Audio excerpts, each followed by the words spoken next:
Di sebuah desa kecil bernama Karangjati, tinggal seorang pria sederhana bernama Amir Sudrajat. Ia adalah pensiunan guru sekolah dasar yang dikenal bijak dan rendah hati. Sejak muda, Pak Amir bercita-cita menunaikan ibadah haji.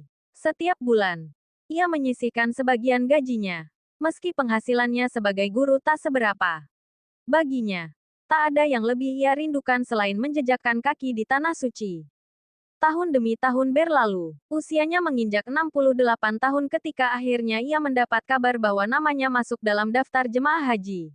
Saat itu, ia sudah pensiun dan hidup sederhana bersama istrinya yang juga sudah sepuh.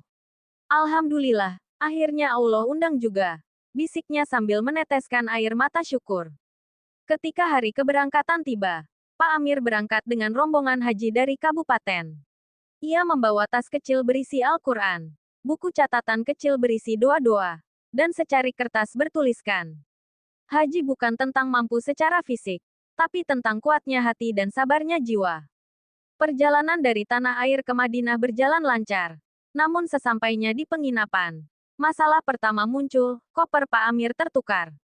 Ia tidak mengenali koper pengganti.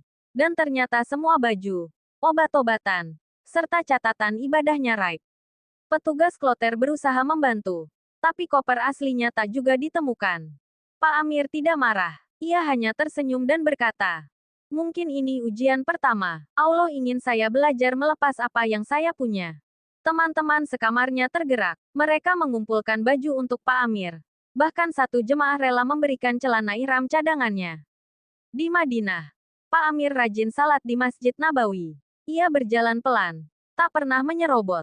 Ketika sebagian jemaah berebut tempat di Raudah, ia memilih menunggu dengan tenang meski harus berdesakan. "Saya ingin masuk, tapi bukan dengan cara mendorong orang lain," katanya lembut.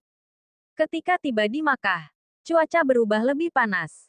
Tubuh Pak Amir yang sudah renta mulai menunjukkan kelelahan. Tekanan darahnya naik turun, dan kaki bengkak karena terlalu lama berdiri. Namun ia tak pernah mengeluh. Saat orang lain mencari tempat duduk di setiap kesempatan, Pak Amir tetap berdiri menyelesaikan tawaf. Puncaknya terjadi saat wukuf di Arafah. Hujan deras turun tiba-tiba, membuat sebagian tenda roboh dan barang-barang basah kuyup. Pak Amir ke bagian tenda yang bocor, dan harus duduk bersandar di bawah kain ihram basah yang digantung di tiang darurat. Beberapa jemaah mulai marah dan menyalahkan petugas.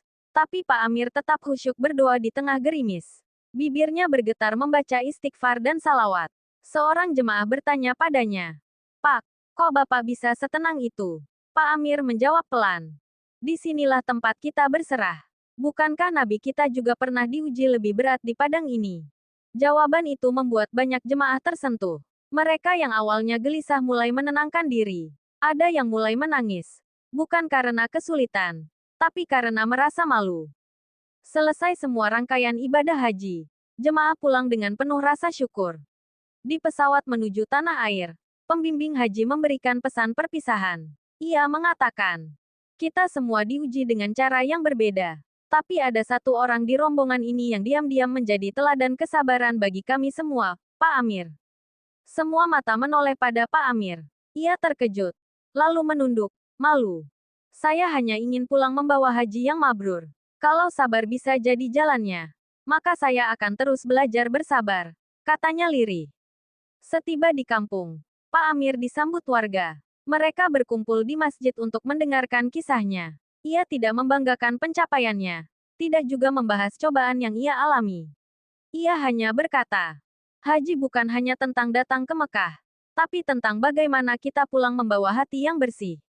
Di sana, saya belajar bahwa sabar itu bukan diam pasrah, tapi menjaga hati untuk tetap ikhlas meski keadaan tidak sesuai harapan."